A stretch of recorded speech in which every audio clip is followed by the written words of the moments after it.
everyone, welcome back to my channel. So today I have a little bit of a different video. I'm going to tell you my personal story of how I have ended up quitting my job in the city here in London to start my own fragrance business and become a full-time YouTuber and blogger. If you're new here, normally all my videos are about perfumes and fragrance reviews, and I review all the new ones, but I thought seeing as I've made this massive step now, I wanted to share that story with you and how I made it a reality, I guess. So I am originally from Lancashire on the coast, a little area called Fylde, a little town called Lytham, and I was born and went to school in Blackpool, which is the nearest major town. It's definitely not the kind of place where a lot of people move to London, go to London, but it was always something that I wanted to do from sort of 13, 14. I knew that I wanted to move to London because it really did feel like this is where it was all happening, and I knew that I could maybe make something of myself, but I didn't really know what. I followed the normal school route of doing GCSEs, and then A-levels, and then university. At university I did politics, philosophy and economics. And then after that, I did a master's in management to try and make myself employable, because the whole school system and undergraduate system was all geared around getting into the next stage, but none of it had really made me employable.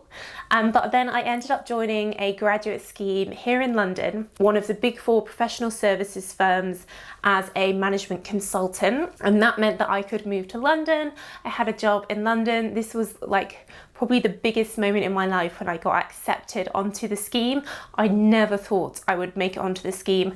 And then when I did, I thought I for sure would be bottom of the class, the worst, and everyone would be, have been to Oxbridge and Eton and know all this London stuff, and I'd just be this weird country girl. I ended up staying there for best part of 10 years. So that was 2012 when I joined, and I was promoted numerous times and reached the level of senior manager before I have left now. This is the first thing that has really enabled me to quit that job, is what I learned at that job. So the main thing I learned is confidence in myself and understanding myself. So one thing that school and university didn't really teach me is, what am I actually good at? Now, I don't mean which exams can I pass, what subjects do I like at school? I mean, what are my natural strengths? What are my natural weaknesses? And how do I nurture my strengths and just make sure my weaknesses are managed, but understand that I'm never going to be really good at my weaknesses. And that was really, really helpful for me to finally understand me and how I operate and how my mind works. And especially being dyslexic as well, I could really see how that affected my thinking system, and I would often meet someone and I would guess that they were dyslexic before I even knew, because of the way they would think and talk and the sort of flow of logic when they would talk about things.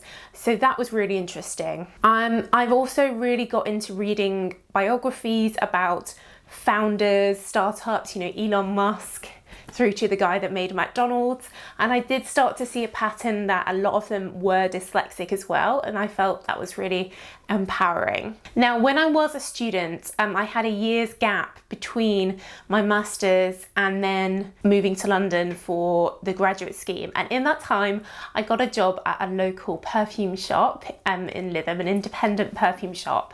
And it was there that I really learned everything I know about perfumes. I worked there 6, sometimes 7 days a week for over a year. I just learned so much. I always had loved perfumes, loved having them on my dressing table, interested in them. At the airport, I'd want to go smell them. But it was such a big, daunting world. So many of them seemed to have the same name, and I'd never really got into it. But there I was really able to get into it, and it really suited my mindset, the way that you have quite structured perfume ranges. Like, you'll have the eau de parfum, the eau de toilette, the fresh version, the intense version. You'll have different sizes with each, a body product that goes with all of them, the gift set.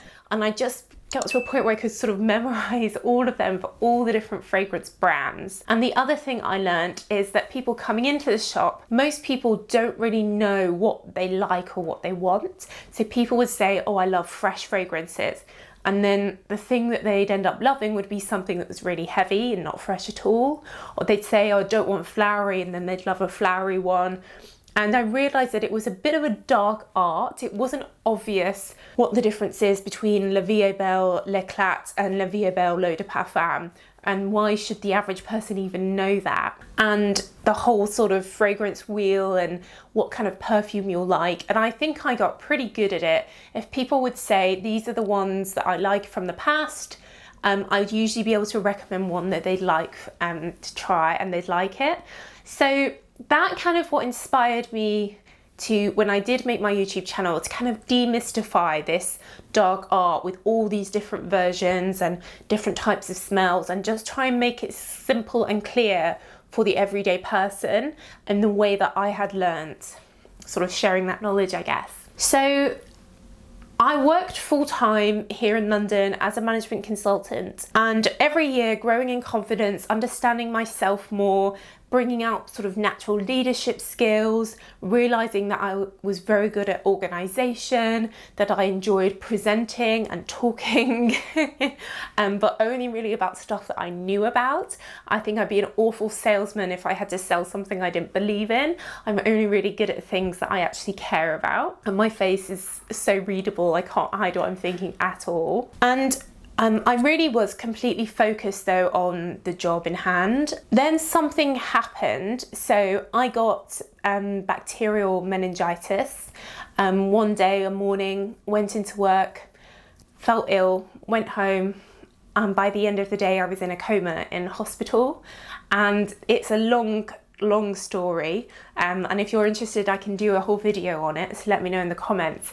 But essentially I was in a coma for about a week, and it took me maybe 6-9 months for my body to sort of get over the stress that it had been under. I was on a breathing machine, all the tubes and wires being fed through my nose and everything. So I was really sick, got septicemia as well when I was in the coma. And when I woke up, it really did change my life. And it's actually one of the best things that had ever happened to me, because when you're in your 20s, you really do think that you are invincible, that you can do anything, and that you have all the time in the world. And I always knew that one day I'd like to have my own business and be my own boss, but it was very much like, that's something I'll do way in the future. I don't even have to think about that now. And it really brought into perspective the fact that you're so delicate, you're just skin and bones. Tomorrow you could get some weird disease you've never heard of and be dead. A few hours later, you really can get hit by a bus tomorrow. So it really changed my attitude around sort of seizing the day, and it really drove my confidence as well, because I kind of feel like statistically I shouldn't be here.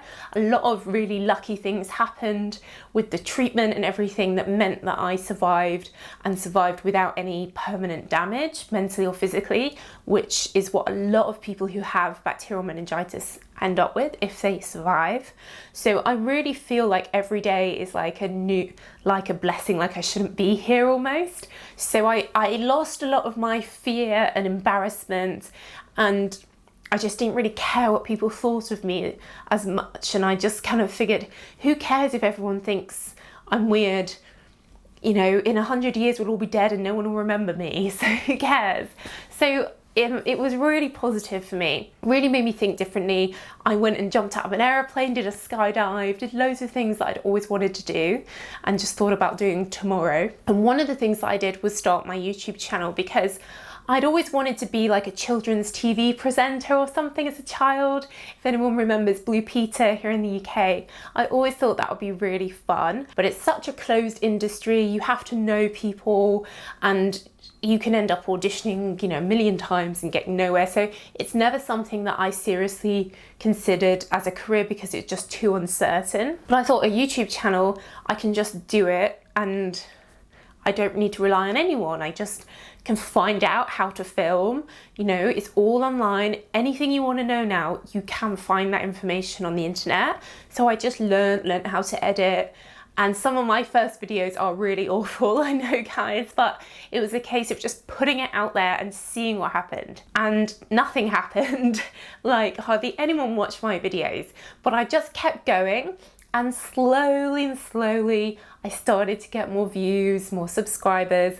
I remember my first video that got 1,000 views. I was just so over the moon. And it really was a labor of love, and I just had to keep going. And I decided to invest more and more into it as time went by. So I started buying all the new perfumes that come out, which is obviously quite expensive, but I decided that it was a worthy investment. Whereas before I talked about them because I knew what they smelled like. I'd been around them in the shop and I could smell them in department stores, but I was getting a lot of comments saying, you don't really have the perfume, how can you talk about it? So things like that, upgrading my camera, my setup, etc. And when you publish on YouTube, you can monetize your videos. So the adverts that YouTube shows you, I can get a commission, a cut of how much that advertiser has paid YouTube because they've watched that advert because they watched my video. It's literally less than a penny per view. It's very small. But as that little bit of money started to come in over time, I got the confidence to go down to 4 days a week at my corporate job and spend basically the other 3 days doing my YouTube. And then I remember my first goal, my first year, was to get sent something for free, like free perfume. And when that happened, that was so excited. And then I wanted to get invited to events, and that started happening.